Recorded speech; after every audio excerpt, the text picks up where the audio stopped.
Greetings, friends, and welcome to another Halloween movie review, our yearly tradition of looking at a classic piece of horror cinema and, ruining it. That's the one, yeah. Over the last 2 years, Nosferatu taught us that you should always steal books from hotels, just in case they happen to contain vital information about the supernatural threats plaguing your land, and then we had our class consciousness awakened when the Wolfman illustrated that the very rich can commit crimes with impunity. Also, chupacabras or something. This year we thought we'd take another dive into the Universal Monster catalogue and take a look at 1931's Frankenstein.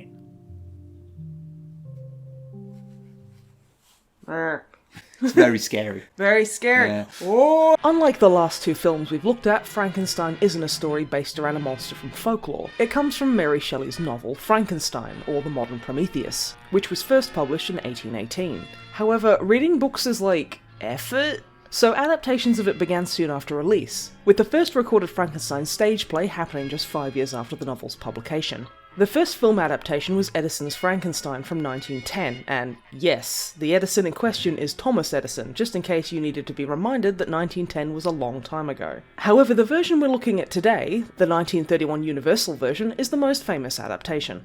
It was directed by James Whale and starred Boris Karloff as the monster, although he was apparently not fond of it being called as such. Karloff preferred to refer to it as the creature. Like many of the adaptations, this version is only loosely based on the novel, with many, many differences. For example, Frankenstein's first name in the movie is Henry. In the novel, it was Victor. Granted, there is a character in the movie called Victor who's a friend of Henry, and Victor had a friend in the novel called Henry. It's all unnecessarily confusing. But you know what? It probably doesn't matter that the novel differs from the movie because, well, neither of us have read it. Let's just watch the movie. After an adorable warning that the movie is indeed very, very scary, it's from 1931, I think we're fine. Well, we've warned you.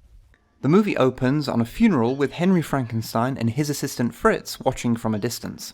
After the mourners have left and the coffin has been buried, Frank and Fritz get to the task of undoing the gravedigger's hard work and dig up the body, all the while being watched by this unnecessarily creepy yet radical statue. He's just resting, waiting for a new life to come. Nah, he's definitely dead, mate. This does not satiate Henry's hunger for corpses, so they go to cut down a recently hanged man. Well, Fritz does anyway. Climbing up onto the gallows is definitely more of a henchman kind of job. Incidentally, Fritz was not in the original novel. His character is borrowed from some of the stage adaptations. And yes, his name is Fritz, not Igor. No, it's pronounced Igor. The character of Igor would not appear until Son of Frankenstein in 1939. Unfortunately for Henry, the brain in the hanged man is not suitable for his presumably perfectly peaceful purposes, so we cut to the Goldstadt Medical College where Dr. Waldman is giving a talk on brains. He has two examples, a normal brain and an abnormal brain, that came from a man whose life was one of violence, brutality and murder. We want you to appreciate how hard it was to not make this video be nothing more than a long string of young Frankenstein references. Abby who? Abby normal. Let's just ignore that the actual causes of criminality are far more complex and nuanced than brain no good, and concentrate on this happy skeleton having a whale of a time. Do you get it? Because the movie's directed by James Whale. I'm funny. After everyone has left, Fritz breaks in and tries to make off with the normal brain, but yeah. So, seeing no other choice, he grabs the abnormal brain and makes for a swift exit. After that, we cut to Henry's fiancée Elizabeth, who has invited their friend Victor over to discuss a letter she received from her betrothed. My work must come first, even before you. There is no one here. Prying eyes can't peer into my secret. Understandably, she's concerned. They resolve to go and see Dr. Waldman, who happened to be Henry's old professor, to see if he can give them any insight into what he's been up to. Waldman, who has a truly worrying amount of human skulls in his office, tells them that Henry left the school after they refused to supply him with the human bodies he needed for his experiments in the destruction and recreation of life. Elizabeth convinces the doctor to go with them to visit Henry to see exactly what's going on. Or at the very least, to get away from all the f***ing skulls he keeps in his office. Cut to the ominous old watchtower that Frankenstein is currently living in, and a thunderstorm that Henry hopes to harness is brewing, so preparations begin for the big experiment. It's here that we get our first, if very brief, view of the monster. The brain of a dead man, waiting to live again in a body I made with my own hands. With my own hands. There is then a knock at the door, so Henry sends Fritz to go get rid of whoever is silly enough to knock on the door of a foreboding tower in the middle of a storm. Fritz goes down to find that it's the Doctor, Elizabeth and Victor. Despite Fritz telling them to bugger off, they continue their knocking and start to yell up to Henry, who begrudgingly lets them in. He tells them to leave as to not get in the way of his experiment, but then Victor calls him crazy. Crazy, am I? We'll see whether I'm crazy or not. Come on up. Letting them into his laboratory, they all sit as Henry begins to explain what he's doing. He's found a way to harness the ray that's higher than the ultraviolet, the ray that brought life into the world, whatever that means.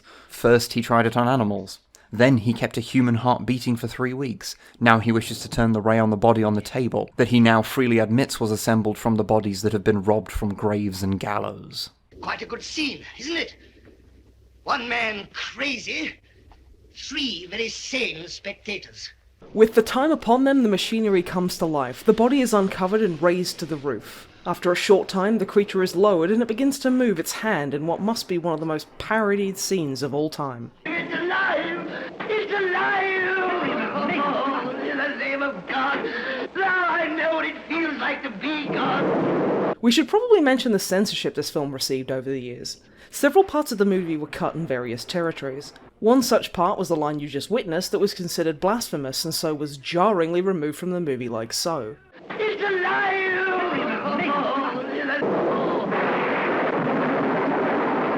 It apparently took until the 1985 VHS release before that line along with several other scenes were restored. The line was also somewhat obscured by the thunder in the older iterations of it, which is possibly why the line is incomplete on the DVD subtitles despite it being clearer in the restored version.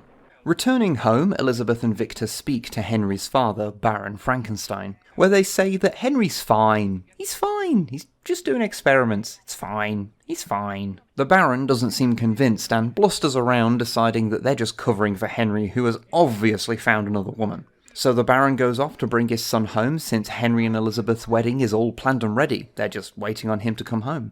Although, as a side note, the sheer level of unwarranted contempt that the Baron has for this other character here is amazing. Everything is ready. I know that. Don't keep on saying so, you idiot. Back in his lab, Henry is smoking, this was made in the 30s after all, whilst Waldman berates him on the danger of the creature he's created. Henry responds with a speech that basically boils down to, yeah, if you want to do science, then sometimes you gotta do crazy things, man. Well, what he actually says is way more well-written and profound, but these videos are not a substitute for watching the movie. Go watch the movie! Waldman also reveals to Henry that the brain that was stolen from him wasn't the quote-unquote normal brain, but one of a criminal. Although initially taken aback since Fritz never mentioned the whole... Henry decides it's fine. It's fine! He believes in the creature. What's the worst that could happen? At this point, the monster enters the room. Backwards. And it turns around for the big reveal. Here we see the iconic Frankenstein's monster makeup on Boris Karloff as created by Jack Pierce and possibly based on a design by director James Whale. There's some contention about who originally came up with the design. Henry coaxes the creature into sitting down and then opens up a hatch in the roof so that the creature may see daylight for the first time. The creature rises and it tries to reach to touch the light until the hatch is closed and the creature becomes despondent. Then Fritz enters with a huge torch to ruin everything. The creature is fearful of the flame, and when Fritz pushes it towards him, the creature becomes violent, requiring all 3 of them to restrain him and lock him up in the cellar. The creature, understandably, does not much like this turn of events. Fritz cannot seem to stop tormenting the poor creation, even as Henry tells him to leave it alone. Once again, he assaults it with a torch as the creature cries out in distress. Soon afterwards, a scream is heard by Henry and Waldman, so they go down to investigate where they find the creature has escaped his bonds and killed Fritz. Which is unsurprising considering all of... They manage to sedate the creature, which luckily kicks in right before it strangles Henry to death. Victor comes in, telling them that Elizabeth and the Baron are on the way, and helps them hide the creature. When they arrive, Henry collapses, possibly since he just remembered he was nearly strangled to death 2 minutes ago. His father gives him some brandy because at some point before the 50s we're fairly sure that all medicine was just different measures of hard liquor, and they decide to take Henry back home. Waldman vows to look after Henry's work and destroy the creature painlessly. However, it turns out the creature is pretty hard to kill as it wakes up on the autopsy table after everyone has left and chokes the good doctor to death before fleeing the lab. Back home, Henry is adjusting to normality again, or at least as normal as a Baron's son's life can be, I suppose. Soon, it's Henry and Elizabeth's wedding day, and they all have a nice toast to the House of Frankenstein with some fancy vintage wine, which the Baron doesn't give to the staff because...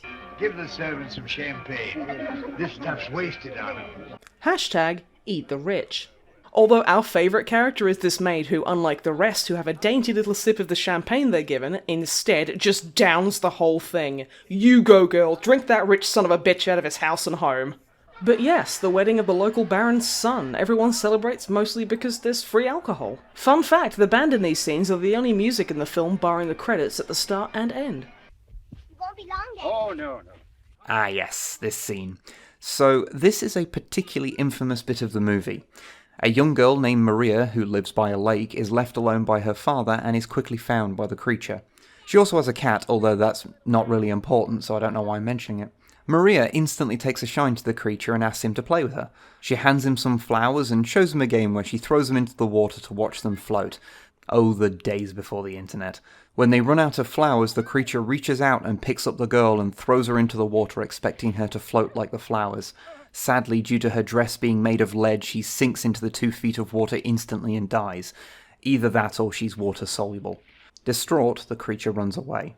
So aside from it being a wonderful showcase of Karloff's ability to play the creature as fundamentally a child who just doesn't understand the world around him, here's a couple of fun little facts about this scene. Firstly, the bit where he actually picks her up and throws her was another one of the bits cut in many prints of the film due to all the child murder. In those prints, it cuts off right as he reaches for her, which inadvertently would make the scene much more dark, since it's up to your imagination to say what happened, and your imagination is probably going to be worse than, well, this. Secondly, the actress who played Maria, Marilyn Harris, was paid in hard-boiled eggs to reshoot the scene, since in the original take, she floated.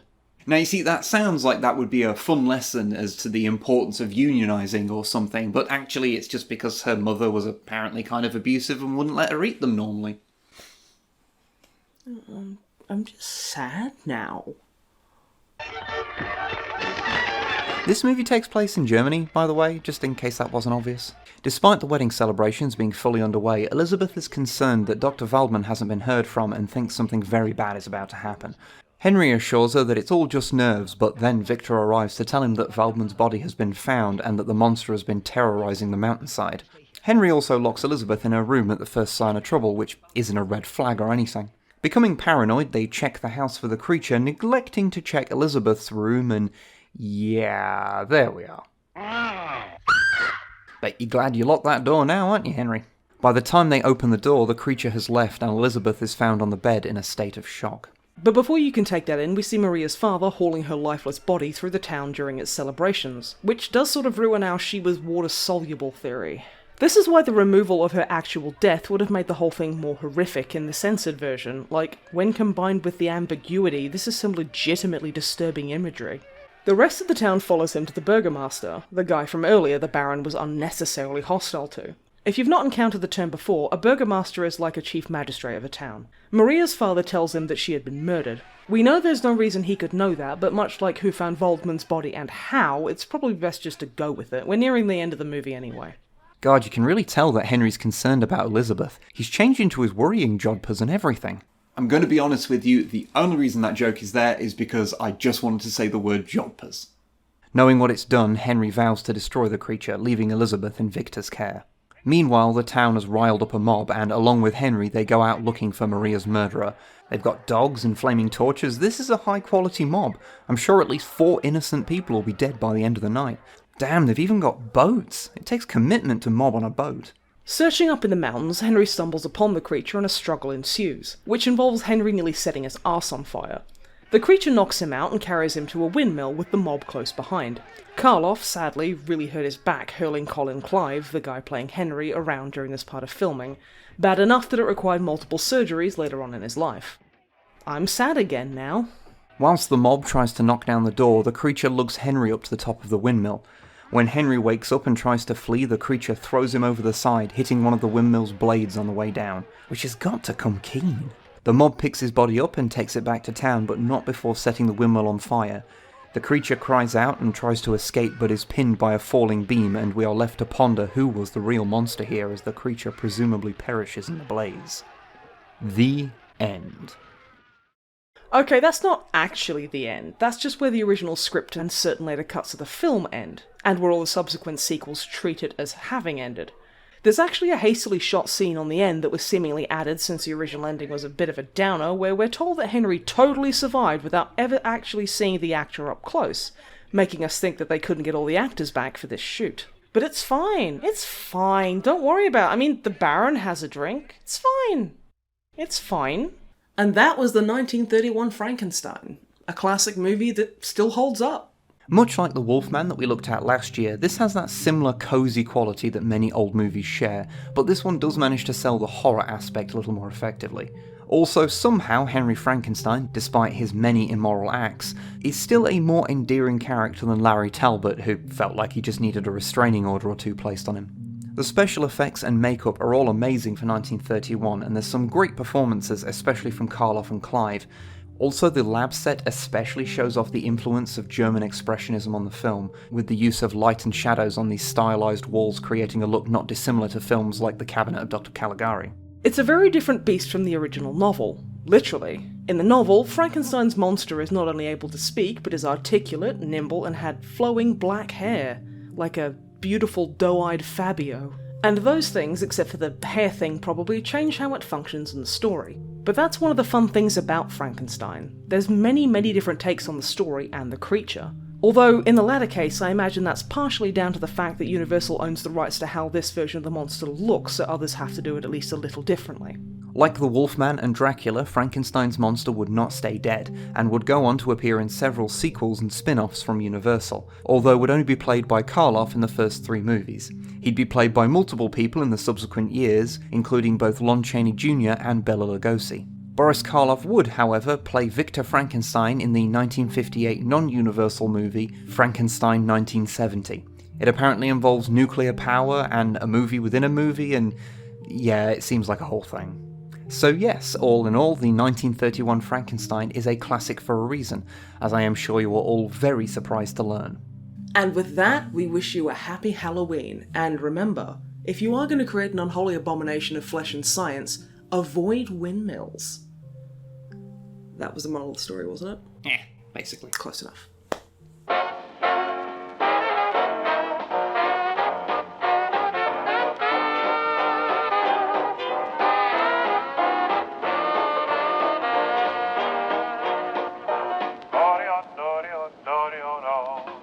I like the way you smile at me, baby.